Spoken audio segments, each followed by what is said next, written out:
Hey there, and welcome to Denmark. Today we are at Cebicon in Billund. My name is Jeppe, and today we're going to show you how to scan different materials. When doing 3D scan of an object, you can see that all these objects are made out of different materials. Some objects are shiny, black, white, or transparent. As 3D scanner work on the base of lights, scanning different materials can be a challenge. To be able to scan different materials, we need to set the right exposure time in order to get enough light back to calculate the 3D data. Let's start with these white and black objects so I can explain the background. Here you can see the live view of the part. In this live view, we can adjust the exposure time. If I put the exposure time too high, the image will be overexposed. This is shown here in red. Now we take a black object. You will see in the live view that this exposure time is not overexposed. This means for scanning a dark object, the camera needs more time to collect the light. If I set the exposure time too low, I would also not get any data. So it is important to set the correct exposure time for the material you need to scan. Let's go back to the white object. This would be a good exposure time for the white part. Luckily, our software helps you to set the right exposure time and therefore make it easy to scan parts of different materials. No need for you to set this manually.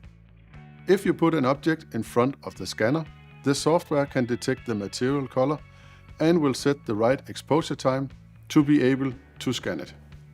A white object is the easiest color to scan and also has the fastest scanning time. If you now put this black part underneath, the software is able to automatically detect the correct exposure time.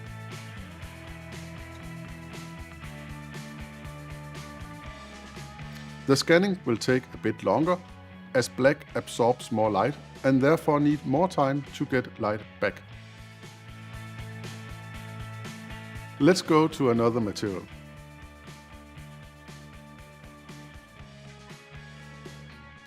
You are also able to scan this shiny object, but because it is reflective, you will also have some hotspots like you see here in the live view. By turning the part, the hotspots move to different areas, allowing you to scan the whole part. If you need to accurately scan very shiny objects, we recommend to spray the surface with a thin layer. This is because the reflectivity will influence the accuracy. So depending on the accuracy you need, it is important to take this into account. You can spray a very thin layer by using an airbrush. The last object is transparent.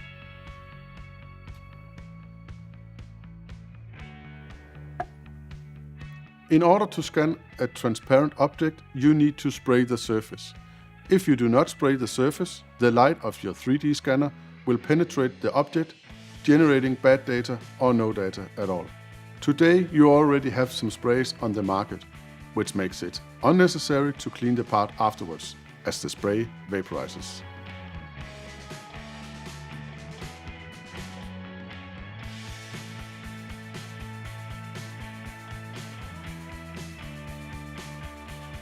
Now you have seen that scanning different materials with our solutions is very easy.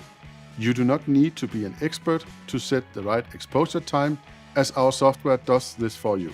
Even if you have a combination of different colors, the software will set the exposure as well as the amount of exposure time. Now you have some good insight in how easy it is to scan different materials. For more how-tos, get started, product updates or any other question regarding 3D scanning, please visit handsonmetrology.com. You will find the link in the information section of this video. Thank you for watching.